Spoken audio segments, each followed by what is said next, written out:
Con Stathopoulos and Josh Phegan come together in an incredible podcast, Grow, Scale, Master. An energetic approach to drive progress, master skills, build strengths and put the strategy back into rapid business and personal success. Backed by real-world experience in rapid scaling to playing the long-term game of business, it's the story of all the lessons learned on the journey to mastery. Be inspired, renew your energy and chase the future with Grow, Scale, Master. Con, whoever learns the fastest lives. Yeah. So this is very true. It's primal, right? It's kind of an interesting thing about like being a fast learner. And like I mean to say, there are points, and you would have seen this in your sales management career when you were more broader as opposed to specific market. Yeah. And seeing that there are some sections where like people are really hungry for growth and development. Yep. And then there's like other sections of the world where it just doesn't seem to be that way. Yeah. And like whether or not it's old money, whether or not it's gifted, whether or not it's a community thing, whether or not it's just a persona about the way they market or whatever the story is. Do you think that's a true assessment, that literally that not everyone is as eager and as energetic to want to learn and to want to grow? Yeah, 100%. I think, everyone's on their own adventure. Yes. But I think the biggest thing here is that a lot of people aren't really dialed into getting better. Yes. And I think that that's the key. So the gap between where you are and where you want to be is usually only 5%. Yes. So my big belief is that we have 95% of all the skills that we've acquired to be successful in real estate. Yes. Yet 80% of the results come from 20% of the top talent. Yeah. Now, the masters, Yes. right, they tap into that 5%, which is finesse. Yeah. And they're the ones that are turning up to training sessions, sitting in the front row, taking notes, role playing, using the theory, listening to podcasts, getting, reading books, e-newsletters, and not just on real estate stuff. They're looking at business as at a global level. Yes. And they're looking about how they can make experiences better. Yes. But 100%, I think that's the biggest thing, is that people are either interested. That's why they keep coming back to Blueprint and they keep dialing into training sessions, but then you've got to be committed to it, right? And I think this whole conversation, like how do you learn, is like an interesting thing, because like a lot of people don't necessarily know how they learn. Yeah. How do you like learn? If you genuinely think about the last set of like skills that you acquire. I'm playing golf. Yes. I just thought I'd throw that in there. Yes. So I'm learning a new skill. Okay. Now, this is a really interesting point. My son's doing his HSC, right? And that's all about annotating notes and reviewing and practice exams and, all that type of stuff. So there is a method and there is science behind it. And I'm very keen to hear about how you do it, because you're very learned. But for me, it's repetition. So, I make a decision that I want to go and learn how to play golf. I've got to find a coach. First thing I did was hire a coach, and then make sure. Don't laugh, you're smiling at me. Hey, listen, There's a lot of coaching work in There's that. there's a lot of coaching to be done, but the beautiful thing about it is, Josh, it's humbling.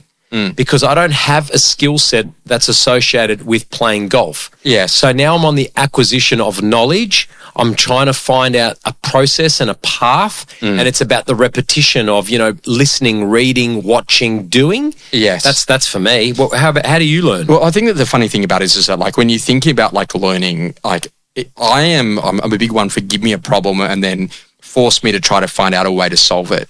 So when I kind of like I get really competitive with myself to go, I don't know how to do this. Like unblocking the Dyson vacuum cleaner, and then you look.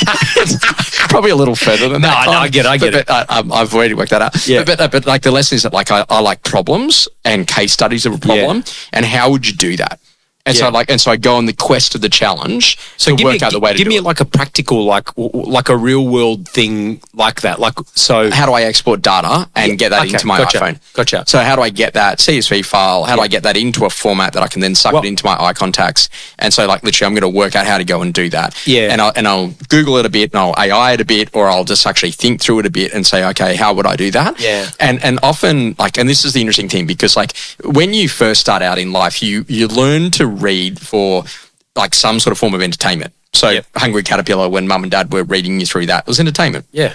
And then you kind of like read for basic skills. So when you think about it at school, you had to read the commerce chapter or whatever about how supply and demand worked. Yep. And then later on, you start to get into this level of, okay, great, I want to read to get to a level of mastery. So like literally I'm really thinking through that skill set development and how do I become the best in the world at that? And I think that this is the thing is that, you know, a lot of people take problems, but they don't necessarily really think about how to go to solve those problems. Yes. And like if you can learn how to become a great problem solver, you're worth your weight in gold. 100% So agree. there's a great old school saying is that like problem finders are cheap, but solution makers are worth their weight in gold. Yeah. And I think today, you know, given 2026, the accessibility of data, knowledge, tutorials, video, podcast content, there's no excuse not to really find an answer to the problem that you're trying to solve, right? Yeah, but where I think that the problem is that literally about like what are you actually exposed to? So, like I'm going to say, there are some podcasts that sit out in the world that are 4 to 5 hours long every week that are released. Yes. I can't do those. I can't do that unless it's highly engaging. But Yes. and then there's others that are like 15 minutes, which is the perfect length. But the basic Like idea here is that like really understanding, so like what are you actually exposed to? So there's an old school thing that like if you go to a conference or you go to a training session or you go to a coaching session, like you are committing that in the course of that next 30 minutes, 1 hour or day, I'm just going to tune my mind into learning how to become the best at this. And there's going to be something that's going to really come out. But what you've now got is that, like, if you're not paying attention, then you've actually got distractions eating away at you. And so this is like literally there's a thing about like there's a lot of devices now that will do AI summary of notes that will record audio that you can go back and listen to. It's You not can the take same, a photo though. with your screen. Mate, with your phone. I've tried them all. It's not the same. But yeah, you take a pen and a piece of paper and you write down a particular thing. Yeah. Like literally, and you write it down, and it makes it a big difference. And I learned to read a little differently in that I would read, but when I read with a highlighter. So if I like a word or a sentence or a quote or a paragraph, I'll actually highlight that For reference? But then what I'll then do is then annotate the highlighted bit. Oh, that's a strong word. What I then do is I go and retype it. Yeah. And so then I've actually then got it. Yeah. And then I reread that. Yeah. And so the basic idea is read, highlight, retype, reread. And if I do that 3 times, like literally those 3 things in a 72-hour period, then the retention's like super high. And sometimes like what I believe is a natural thought has actually been something that I've read a year ago or 2 years ago that's actually really sunk in. And so I start to think about like becoming a fast learner is about saying, okay, how would we do this? So better proposition questions, better hypotheticals, better case studies is actually the best way to read. So if I said to you, okay, great, you know, what is the biggest problem that I've got? Well, then I'm going to take it to Amazon.com. I'm going to go and buy a book on it. I'm going to go and read it. But I'm going to spend that 1, 2, 3, 4 hours in terms of investment in doing that. And like a lot of the learning actually happens through the doing and through the failure and the redoing and then the teaching of it. I just listened to a podcast by a lady called Louisa Nicola. Oh, yeah. And she runs a podcast called the Neuro Neuro Experience. Yes. She's a brain scientist. Oh, yeah. And she spoke about how to achieve more in 2026. What you just said then about the repetition within 72 hours, that is absolutely critical in terms of those neural pathways, retaining and storing that information and being able to reclaim it. You should listen to it. Again, 27 minutes, very short podcast, and it grabbed my attention. But you're absolutely spot on. But there's something about the mechanical of a hand and a pen and a piece of paper and actually recording a note. Yeah. And like I take digital notes. I've done photos. I've tried a Remarkable. I've done all of that sort of stuff. And I still keep coming back to that when something's critical, I write it down. And like at the end of a period of time, you'll see me throw out my notepad and people are like, what are you doing? Yeah, I do the same. But it's already done. And I've already processed that and I've moved on from that. But I've got a set of systems where I record like summaries of books or key things that I actually want to go back to for when they are important to go and read. Do you know what I reckon though, Josh? I reckon that because of the rapid advancement of technology, AI in particular. So now I don't need to read a book. I can get an AI summary. I don't need to sit there for 4 hours listening to a podcast or a YouTube tutorial. I can just put that into an AI thing and it will spit out the key points or a 23-minute podcast that's been generated. Yeah. The thing that I'm noticing is the power of focus. Yeah. So do not disturb. Switch your notifications off. Yes. Don't be kind of half interested. It's like watching, Netflix and you're also on Instagram. Yes.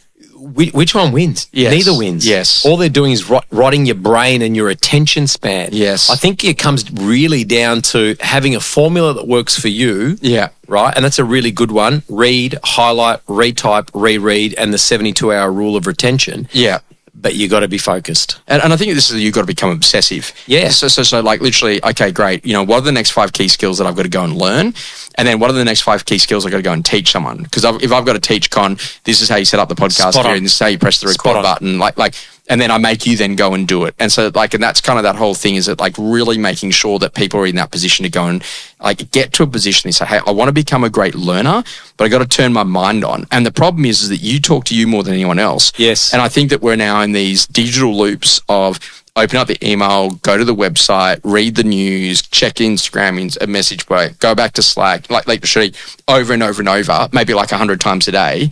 But yet the ability to just like focus and say, what would could I just change that one word? And listening to how you actually do an open for inspection callback, or listening to how you give feedback to someone, or listening how you got to present that. And or have your coach look at the blind spots and goes, hey man, you're a great listing agent, but your day's on market. You know, market's 28, you're 45. Yes. We might have a vendor management or a pricing thing here. Let's work on that. You need to be aware. And I think the other thing too is that like learning's actually hard. In that it's going to challenge your thoughts. It's going to challenge your ideals. Not everything's going to come easy to you. And so from that point of view, you've got to realize that literally if you're caught up in like this sugar hit of like everything has to be entertaining else I'm not going to be involved, you won't learn because you actually have to be challenged. And I look at stuff and go, how did I not know that? Yeah. Yeah, but like if I can learn that, then all of a sudden there's a skill set. So you got to learn how to learn. Yeah, well, I'm learning like on motorbikes as an example. We went on an adventure motorbike ride. I've never done that before. Normally I've done a lot of road stuff. The biggest thing, I had to learn how to rock the bike to get it to stand up. Oh, you told me about that. Yeah. And otherwise it would tip over. Yeah, well, no, I couldn't get it to stand up. Oh, vertically? Yeah, because I didn't have enough weight to push the bike up. Right. But I learned how to do it. We need to get you in the gym. Yeah, come on, bro. Experiences that rapidly shaped you. One of the big things, I had a really early mentor, and he said, you know, the best thing that you can ever do is just have no politics. If it's to be, it's up to me. Like, make a decision to just go and do things. And what I learned very, very quickly, like, never say a bad thing about anyone. It just like, and that whole idea here is that like, that's where politics and stories and rumor mills start. And it comes back to bite you. And I just like, just be a great human being. And you're going to have so many people around you. It's going to be amazing. Yeah, it's like just simple. stay in that space. Yeah. But I think that like we all inadvertently can fall into a trap where someone says, "Oh, what do you think about that person?" "Oh, not for me," or "I'm not sure." Yeah, I don't know them well enough. Or I wouldn't know well enough to be able to give you an opinion, but I just think that like learning to have a no politics environment inside of a business is really, really important. Yeah, one idea that's rapidly shaping me at the moment, it's so basic. I reread Atomic Habits and I bought the workbook. Oh, yeah. And it's just that 1% better. Yes. The level of incremental gains. If you can just focus on today. Yes. You know, today's Monday, we're recording this, so we've got buyer callbacks, vendor callbacks, just listed, just sold as they happen, right? Yeah. Pipeline sellers, letting them know about numbers through, etc. So just focus on today. Focus on that one conversation, that one appointment, and that one outcome. Yeah. And if you just did that every single day and you just keep stacking, you know, that 1%, I'm just a little bit better today than what I was yesterday, and so on and so forth, you'll end up winning. Something that's changing your view. Con, I really just think about that whole video and social content piece and watching the Netflix attempt at buying Hollywood.